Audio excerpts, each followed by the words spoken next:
They walked with Miss Vanstrom, too numbed to ask any questions. She pulled out a small yellow pad and scribbled a number onto a sheet of paper.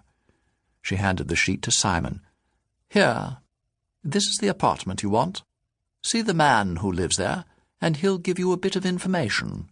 Not too much, I imagine, but just enough to get you through this. Frankly, he could use the company." Simon cleared his throat. "Get us through what, Miss Vanstrom?" Miss Vanstrom smiled. "Ah, already asking questions. Very resilient." "That's good. You'll need the questions and the resilience.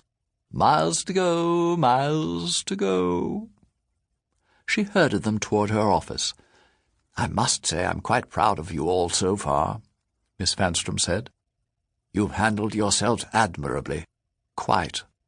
But you'll have to start reacting more quickly than you did with Mr. Wonderby. Villains don't always chatter before striking or start their attacks so slowly. If you let every surprise freeze you, you'll never make it through. Use your heads and act with confidence." Miss Vanstrom opened the door to her office, and they followed her inside. She shut the door behind them, stepped behind her desk, and placed her notebook computer on it. She pointed to the sheet of paper in Simon's hand. "Do you understand what you're to do?" Simon glanced down at the paper, over to Alicia and Owen, then back to Miss Vanstrom. "No." "Good," Miss Vanstrom said dryly. "Wouldn't do for me to give you the answers. Wouldn't be much of an adventure." She opened her notebook computer and tapped at its keyboard. It beeped, and there was an answering beep from the mechanical box above the door. "Be smart and be brave. I have faith in you." Surprisingly, Owen had the nerve to ask, "Miss Vanstrom, is your hair alive?" Miss Vanstrom arched an eyebrow. "Why, Mr. Walters, how bold!"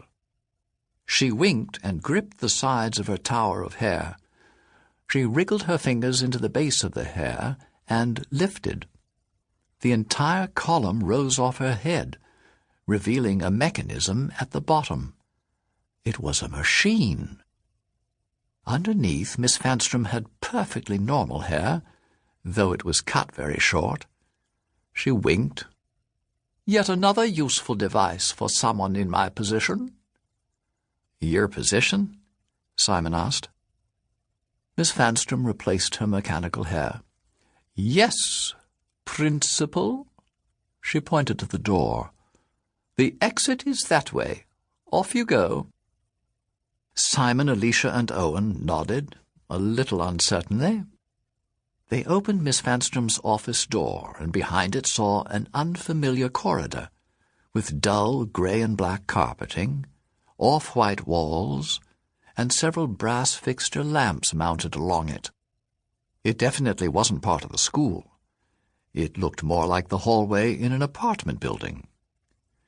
They stepped past the doorway and turned back to look at Miss Vanstrom.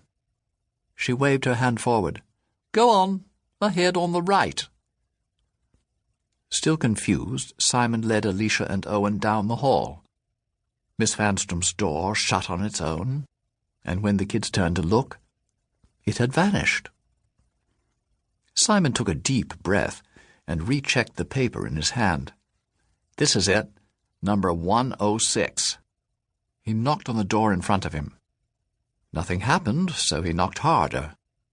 There was a sound of locks being undone, and then the door swung open. Simon, Alicia, and Owen looked up at a tall man who stared back at them. He was older, but they couldn't tell by exactly how much.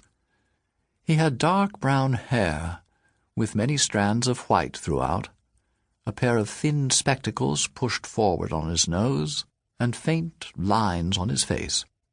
He could have been 30 or 300. From the brown bathrobe he wore over striped flannel pajamas, and the thick-soled slippers he had on his feet, it was clear he wasn't expecting any company. And from the way his bespectacled eyes bugged out, and his thin-lipped mouth froze in an O shape, It was clear he was shocked to see them. The man opened and closed his mouth several times, but no words came out. "Hello?" Alicia finally asked. "Are you alive?" At last the man found his voice, speaking in a clear, crisp English accent. "What on earth are you doing here?" He frowned and mumbled. "I knew that hallway looked familiar." "We don't even know where here is," Simon said. "Who are you?" "Why, I'm your narrator," he said without thinking. Then he gasped and clapped a hand over his mouth. "Oh, goodness, I'm going to get into so much trouble for this."